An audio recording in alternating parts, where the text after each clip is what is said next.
Welcome back to Weekly YouTube channel, and it is back to another top 10 draft prospects ranking video here. And I coined it in my last video when I talked about nose tackles that the 2026 NFL draft class, the slogan should be, if you play over the ball, we have them all.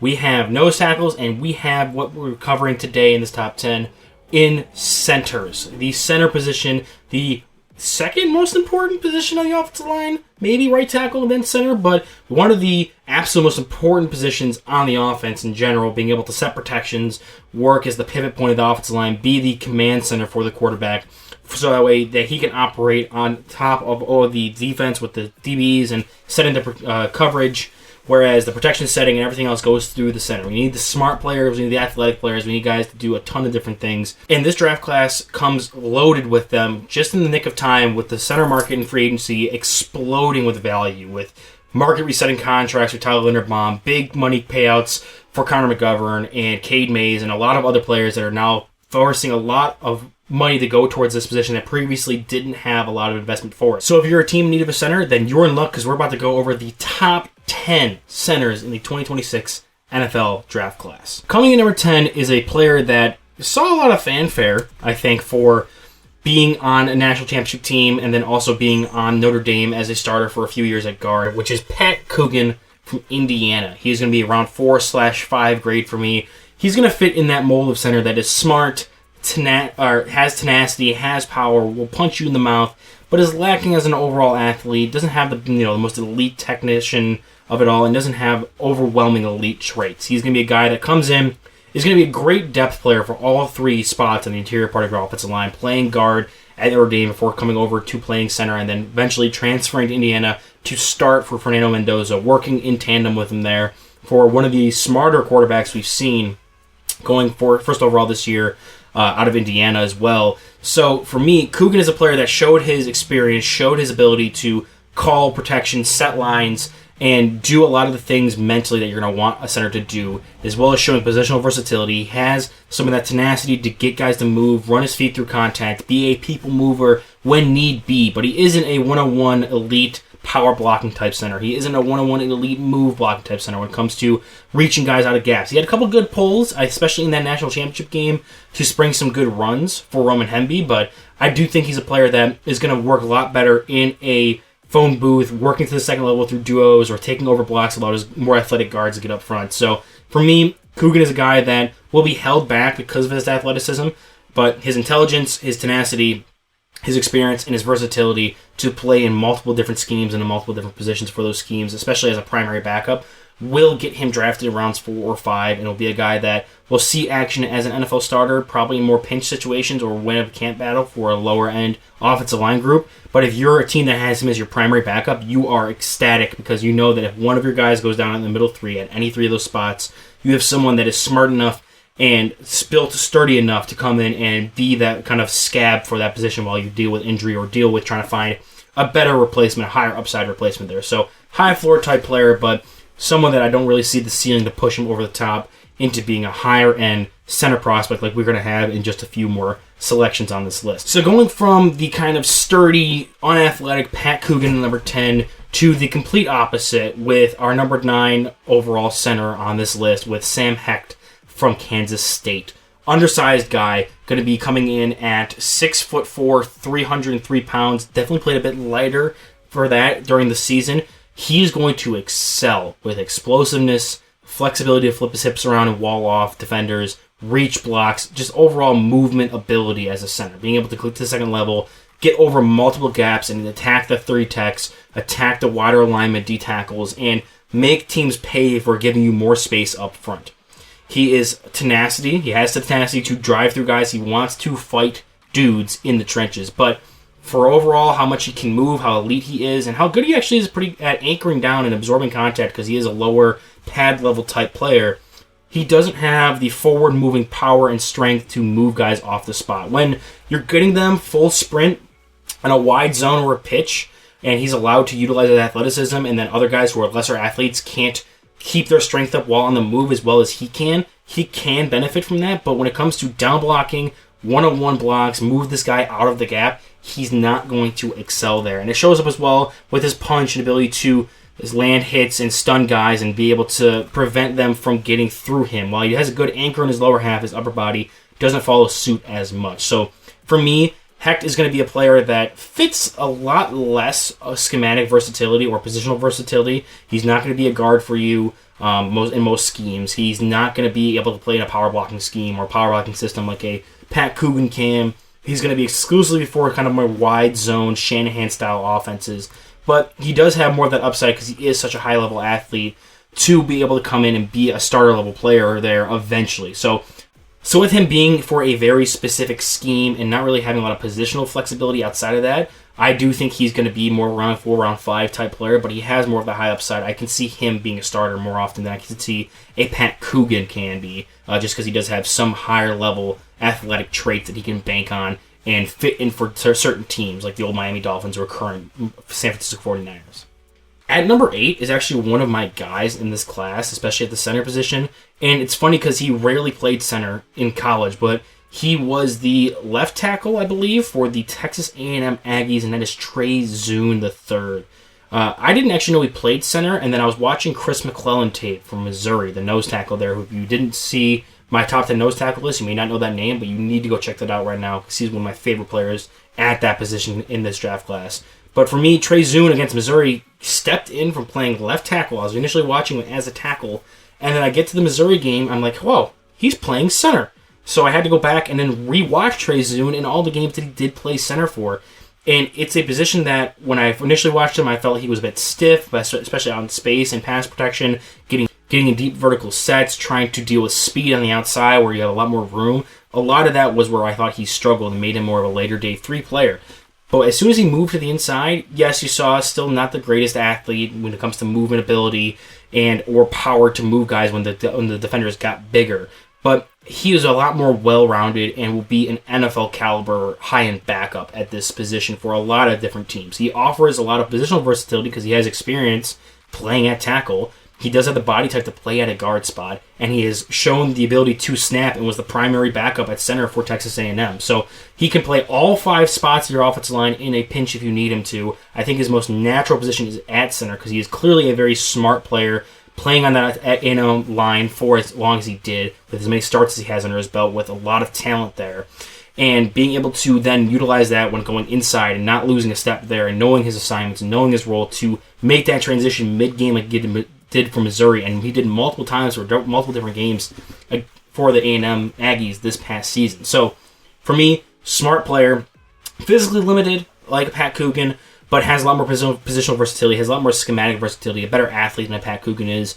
So I do think that Trey Zune is a player for me that if you're looking for someone to be a primary backup, a guy who has experience or can play all 5 spots along the offensive line and maybe potentially be a developmental starting center down the line, it's something that I'm super excited about. So that's why Trey Zune comes in higher than a Pat Coogan, who's a bit better of an athlete than, and a Sam Hecht who doesn't have the flexibility or versatility that he has positionally or schematic-wise. So that's why Trey Zune, as another round 4/5 prospect, ends up higher on this list than those other 2. And that's going to be it for our round 4, round 5 grades on this list. Now, a lot of these guys, you're going to hear me say, played guard, played tackle, have positional versatility, so you could have them outside of the center exclusive mold. But for me, this is a group that a lot of these players, and why I put them on this list, is that I think center is the position for them to play in the NFL. And that's why they make this list. I don't have a ton of honorable mentions here because of those guys that maybe I would be projecting to be center, but I would probably want to play a guard or tackle first. I just would rather have them graded there. So these are guys that I think are absolutely centers, and we're already at number 7 into my round 3 grades. So with this, it's going to be, as a Washington fan, another one of the traitors that left the Washington Huskies to go over to Alabama when Kalen DeBoer took the job from Nick Saban, and that is Parker Brailsford. This is, I think, one of Jerry Ostrowski's guys who I podcast with on Tuesdays, former Buffalo Bills offensive lineman who we went through and watched all these guys throughout the college football season and graded them. And another player, sub 300 pounds, 6'2", 6'3" range, and can move like the wind, is a very agile, very elite movement type player, but plays with a high level of tenacity to keep his feet running through contact, will want to bury guys, even though he doesn't have the natural power or strength in his upper body to take over and control blocks. He wants to drive guys into the dirt every single play. Smart player, knows how to utilize his feet and his hands to attack blocks, to fight off counters and different pass rush moves. He is a high-level player with that, having been a multiple-year starter, even at Alabama.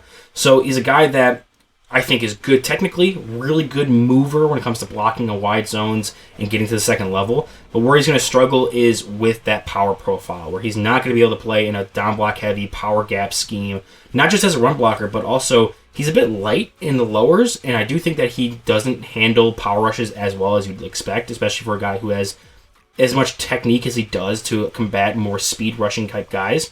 So for me, he excels a lot more in pass protection when he's the additional blocker, but against head-up nose tackles and pass pro, he is going to struggle with anchoring down against power and dealing with those heavier dudes that can just run through your face and push you back into the lap of the quarterback. And that's one of the most important things for a center to do, is to kind of maintain that pocket and be the center point, the pivot for the quarterback to be able to step up and then allow him to have that straight line ahead to be able to throw over the middle of the field as well. So Brailsford, really good athlete, extensive starter, smart player, good technician, is going to excel in run schemes that allow him to utilize that space, be out in front of for screens, as for pullers, getting to reach blocks across different gaps, getting to the second level. Like, he can do a lot for you, especially if you want to attack the edges of a defense. But when you're looking to go up the middle, straight up the middle, or set a strong pocket up the middle against a power-heavy team that runs a true nose or likes to blitz the A-gap a ton with bigger body players, he's going to struggle a lot there, which is why he's kind of towards the back end of my round 3 grades, kind of on that border of round 3 to round 4, but is a player that in the right schemes will be a high-level player, kind of similar to the center that's escaping my name right now for the Philadelphia Eagles that played for Nebraska. I've kind of comp him a bit to him there, but a player that I really like if he didn't transfer out of Washington to Alabama, but only for a specific team, so kind of more Sam Hecht, but I think a better technician, a better overall player than that, but still having that same kind of limitations with scheme and positional versatility. At number 6 is a player that I didn't actually think could play center. I saw a lot of projections for him to play center on other people's rankings. I had him as a round 3 guard, but then I went through and found some of his center film or some of the things that people are pointing to advocate for him as a potential center player, and I'm kind of buying all in. And this has been a player I've been high on for a while, going back to podcasting with Jerry on Tuesdays. He was not a fan of him because he does get to see a lot of Oklahoma games and was just done with that entire offensive line as a whole. But for me, and I'm going to try to not butcher his name, but Febechi Nwewu, the guard/center from Oklahoma, is a player that I really like. He's very intriguing. He is pushing 320 pounds as a guard or potential center, and is somebody who moves a lot better than that size, can get out in space, can reach block, can attack that second level, is a high-level mover for the position, and also shows ability to play with technique, keep his chest clean, move his footwork with mirror matching, and get into guys despite being a bigger-bodied lineman. However, the fact that he is 320 pounds and can move as fast as he does, you would think he can move guys off the spot as much, but to be honest with you, his anchor is just fine. He kind of way down against smaller interior defensive linemen, especially those around the 300 to sub-300 pound range. But those bigger nose tackles, again, are going to get advantage of him a little bit because he's a little bit lighter in his lowers. He's a bit top-heavy. And that also shows up when he's trying to run block guys off the spot, be more of a power-style blocker. For me, he's just not able to do that. Despite being able to get into guys more quickly off the snap than they can get into him and set his hands right and be able to fight for control of leverage, he just struggles to translate that into natural power to get guys off their spots. So another player here who's going to be more restricted to these wider zone, heavy offenses that can't be really a power blocker, but someone who I think can exist a bit better as a one-on-one solo blocker in pass protection and has more positional versatility, having played guard for this past season at Oklahoma. So for me, he sets himself above some of these other guys that are going to be center-only players who are going to have to be on the smaller side anyway, and being zone-heavy or zone-only type players at center means you're going to be even smaller and more limited in your pool of teams that are going to take you. He is a bigger player who can execute these move-blocking schemes, has experience playing guard, can play center. I think that's why what sets him above a Sam Hecht or a Parker Brailsford for me as a round 3 prospect. So Febechi Nwewu from Oklahoma is a guy that I'm a big fan of, and I'm excited to see what he can do if he gets put into the right position, and if he starts out his career at guard, or if he eventually moves in the center, or vice versa. He's an intriguing player for me that I'm excited to see the upside that he can find untap if he can start to utilize that size and find his home position a lot more quicker in the NFL than he did in college. At number 5, a guy that I'm a big fan of. He sits in that same category of undersized center who's going to have to be exclusively in these kind of wider zone alignments, but does a lot of the little things much better than the guys that have his physical limitations that we talked about to this point. And that's Logan Jones from Iowa. You're getting an offensive lineman who started multiple seasons for Iowa. You know they're going to be a technician. They're going to be solid in mirror-matching footwork. They're going to be great when it comes to resetting their hands, taking over, controlling blocks, winning those leverage battles, and being dogs. Just having that nasty in them, despite maybe having a bit of a limitation to their power or ability to run block guys off the spot. Logan Jones, phenomenal mover. I watched him in preparations for last year's draft class. He ends up going back for his final season at Iowa, and he continues to excel as a move-blocking center. I haven't moved off of what I felt about him last season. In fact, I think he even had a better season this year than he did last year, where he showed an ability to anchor down a bit more against power rushers. He handled his own against a Dominique Orange, who is a much bigger athlete, especially as a pass rusher from Iowa State. And he showed an ability to be able to anchor down and win pass rush one-on-one reps with a guy like that, those bigger noses, which we haven't been able to say for some of these other move-blocking centers that we've previously talked about. Maybe Nwewu was the closest to that, but Jones physically proved it against one of the best pass-rushing nose tackles in this draft class, as well as being a guy that can take over blocks, block over gaps, things we talked about previously with these wider zone blocking centers. And he's a player that has all the technique high floor with it as well. The only thing that's keeping him from being a round 2 and getting into like the top 3 of this position is going to be the fact that I don't think he can play guard at all. He is still undersized for the position. He weighed in at 6'3", 299, and I think even that's a little bit heavy for what he did play at Iowa. So for me, understands leverage, works well on the move, but is going to be really limited into the schemes and positions that he can play. If you're not a team that needs a backup or starting center that runs a lot less man-gap zone than they do wide zone, then you're probably not going to be drafting him. You need to have that very specific situation to draft him, but if you do, you're going to have a starting center coming out of college for that scheme and that role specifically. At number 4 is a player that if you liked the sound of a Pat Coogan from number 10 spot, or even a Trey Zune at number 8, you're going to love the idea of Matt Galbin at number 4, the Michigan State center previously of Wake Forest. He has experience playing all 3 interior spots, going from left guard and right guard at Wake Forest to being the starting center at Michigan State after losing theirs to the draft last season. And he came in, is built like a brick shithouse, just totally thick across the board. Maybe it shows up not as much as you'd expect in his power, but he does bring some oomph to his blocks, can be a people mover on power gap schemes, and also has a bit of wiggle, a bit of get off to his build. While he isn't the fastest guy, especially not on this list by a long shot, he is not a stick in the mud. He's going to be able to move, get to that second level.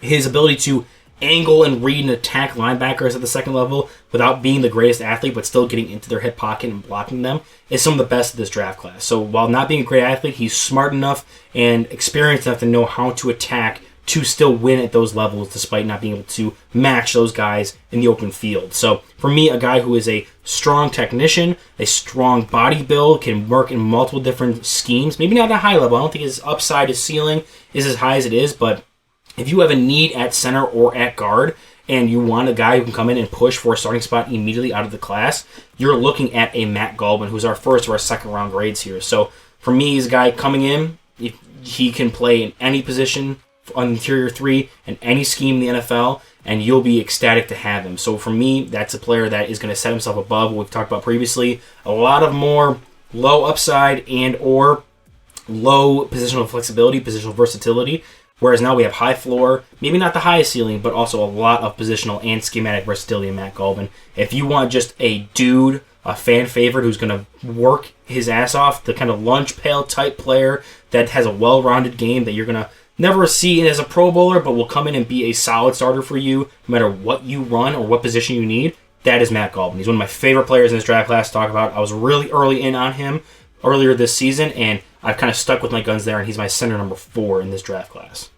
And number 3 is a player that was in first-round mocks coming into the season. If you go back and check the first-round mock I did with Bill Sparks back last summer, you'll see that he had Jake Slaughter in the first round out of Florida, which I don't think is still going to be the case. The logic there, I'm pretty sure he went to Baltimore, and the idea was that Linderbaum was going to leave and that they could replace him with a player in Jake Slaughter, who is very similar to how Linderbaum played coming out of Iowa and played in the Ravens system where he's 6'5", north of 300 pounds, but moves so well for his size. He's a great move blocker, has that level of athleticism, has that intelligence, has been an experienced starter for 3 to 4 seasons at Florida, and is going to be able to come in and be a guy that can step in and be a starter day one in the NFL, despite it being a tougher position to learn and have the mental capability to do at center. If you're a team that needs a center and needs a starter right away, and you're okay with maybe sacrificing a bit of that anchor, a bit of that power. I'm not saying he's bad at it like I have for previous guys. It's just not in his strengths. He can run through contact. He can anchor down at points. It's a lot of technique with that part, and it's a lot of just effort and tenacity with his run blocking if he wants to be a people mover. But if you're allowing him to be kind of the helping the double player to the second level or taking over blocks on reach blocks, and that's where you're able to utilize him a lot more. Even if you do run power gap, you're allowing him to be the climber as opposed to the one-on-one blocker, and allowing your guards to be those more power-based guys. Slaughter is your cup of tea. He's going to come in smart, immediately starter, have great athleticism, be one of the higher upside players on your offensive line and in this draft class at this position specifically, because he has the size and he has the movement. It's just kind of just unlocking more of that power, which he already has shown a kind of baseline for, but combining that with such a high level of athleticism and a high level of experience. Now, the major thing for me that's holding him back from being center one is the fact that he just is not going to be as scheme or position versatile, and he's not elite enough at certain aspects of his game to overcome that. You're going to see that with a guy who's going to be higher up on our list than number 3, with Jake Slaughter here, that isn't as versatile but can overcome that. Slaughter, because he isn't going to fit so cleanly into power gap schemes, because he isn't this natural people mover, he's going to need to develop his game a lot more to fit into those schemes and be a good starter in those schemes. Not saying he can't be a starter right away with those schemes, but if he's going to be a good starter in that system, he needs to develop more. If you're putting him in a wide zone system, he's going to be great right away. It's just going to take time for him to develop his body to fit what you need if you're not drafting him to that very specific situation. He also never played guard or anything outside of center at the college level, so there are some question marks with position and scheme versatility. I think more so with position, less so with scheme. It's just going to be more of an investment with scheme and time waiting to let him develop if you're going to go that route with it. So that's why he's center 3 as opposed to center 1 or center 2 in some other people's lists. But for me, still a really strong player I really like, and is a player that if you have, again, haven't needed center, which a lot of teams do this season, you're going to be looking for a guy like this to come in and try to win and compete for that spot and make it so that way you can kick other guys to guard and not have to worry so much about that pivot position. At number 2 is another player that has played a lot on the offensive line, but most of the time was a blindside blocker for Duke, and that is Brian Parker II. We've been projecting him inside to center ever since we first got eyes on him, me and Jerry had, over the regular season in the college football, and that was something that kind of picked up steam and got pushed towards it when it came to the Senior Bowl and some of the offseason circuit things. And you can see why. When he's at tackle, another player that struggles with speed and space, getting deep on his vertical sets and being able to translate that with his technique in his hands to be able to control blocks while still managing speed. However, he is a powerful guy, works his ass off, super intelligent, and is a lot more quick than he is fast, or a lot more explosive than he is sustaining that speed and that balance in space. So for me, kicking him inside only makes sense, and the high level IQ, the high level of talent he has from the neck up, in addition to being an explosive athlete out of the stance and having some of that power dynamic in his game, allows me to project him a lot more easily to center than projecting him to tackle the NFL. He does have that experience, obviously. If you need him to be there in a pinch, he can be. Similar to a former Duke offensive lineman in Graham Barton, who came out as a tackle, ended up projecting inside the center, and has now been a very strong center for the Tampa Bay Buccaneers in the NFL. So for me, Brian Parker has a lot of the elements of a center you love, and you can see that more clearly when they run these shorter sets at Duke, and then we finally got an opportunity to do it in the offseason circuit. It's like, okay, now we're starting to see it come to fruition. So has some untapped upside there, has a strong floor with how intelligent and how technically gifted he is when he is working in limited space, that you can definitely see how he can come in and be a day one starter at center if you do need. So we have another round 2 grade here, somebody that has positional and schematic versatility and has some untapped upside because he has yet to come in and start playing at that center position yet. So for me, in a lot of classes, this is your number 1 center. And guys, like I've talked about for the past 3 or 4 players are day 1 starter type centers. Who could be number 1? If you're keeping track and you're aware of this center class, you kind of already know. It's Connor Lew from Auburn, the 21-year-old who has started all 3 seasons he's been at Auburn. from true freshman year to now, he has been a stud at center. Now, you don't hear his name a ton, and people didn't think he was going to come out in this draft class because he tore his ACL back in, I think, October or November, earlier on in the season. So he should be back by the time the NFL season gets rolling. But for someone who is kind of characterized as more of a move blocker, isn't the most powerful guy in the world, like he holds his own. And he's got that tenacity to make blocks work despite not having natural strength by driving his legs through and utilizing his athleticism to overtake guys and attack angles to then win the leverage battle. You'd expect, like, okay, he's going to fit into the more of the Sam Hecht, the Parker Brailsfords, the Fabechi Nwewus that we've talked about previously. Or even the Jake Slaughter, who's number 3 overall, who I also said can kind of hold his own as a power blocker, but is a lot more of an athlete. Connor Lew, being a 3-year starter all 3 seasons at the SEC, is one of the most intelligent and one of the most elite athletes at center that I have seen in my years of watching tape. You need a guy who's going to go out there and win as a move blocker in space, as a stretch blocker, pitches, going to second level, pulling, screens, anything. He can manage it. Mirror matching against twitchier, faster pass rushers up the middle, no problem 101. He can even anchor down against pass rushers a lot better than other guys at his size because he plays with such a good technique and pad level. And it still has room to grow. I think he is a guy that technically can still grow and physically can still gain strength there. But elite level athlete, and I'm not even worried about what his level of athleticism is going to be coming back from the ACL. And so smart and so experienced at such a young age that there's only so much upside you could even talk about with this guy. He has crazy amounts of upside, crazy amounts of ceiling, and he has this floor of a multi-year starter at an SEC team and shown on film how he can be a dominant blocker as a move blocker and with some of that power element to his game as well. So for me, Connor Lew is one of those rare talents at the center position, and the fact that he came out this year means that he was getting reports back that he could be a high second-round pick, which I have him graded as for myself. If you saw him go in the back half of the first, I would not be surprised, even despite the injury. He's a guy coming in and will be fighting for Pro Bowls immediately at center. He's a guy that I'm super excited to see play in the NFL and so excited to see what team ends up landing him, especially in such a center-starved market that we're in. He's going to be the water in the desert for some of these teams that missed out on these top-end centers and want to run a lot of that wide zone, Shanahan-style offenses that have been taking over the league.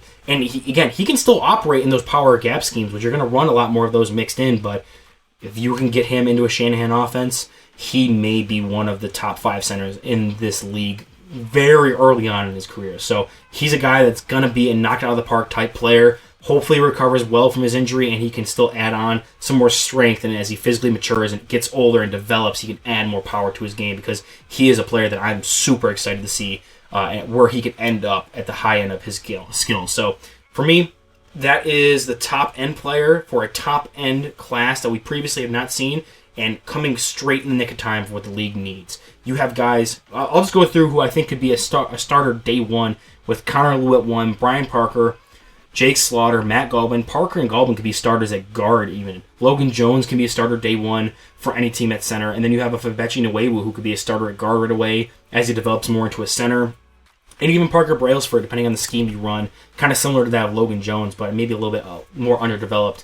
And then you have high-tier backup-type players in Nwewu again, Trey Zune, Pat Coogan, and then again another player that can be a developmental starter in that same Nwewu Brailsford mold in Sam Hecht.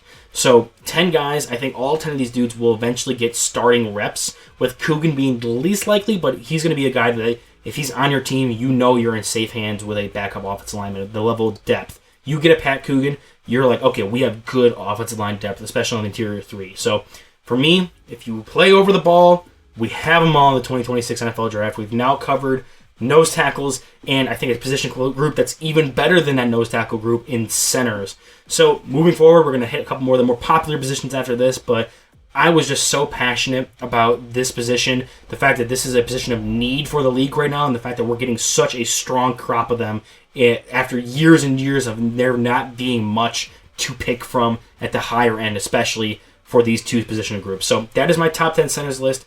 Tune back in for my next top 10 list. Go check out the game show we just did live over on the live tab there, and all my other live streams I've been doing twice a week for the past couple months on the Draft Professor. So check out all my content. I'll be seeing you guys in the next one.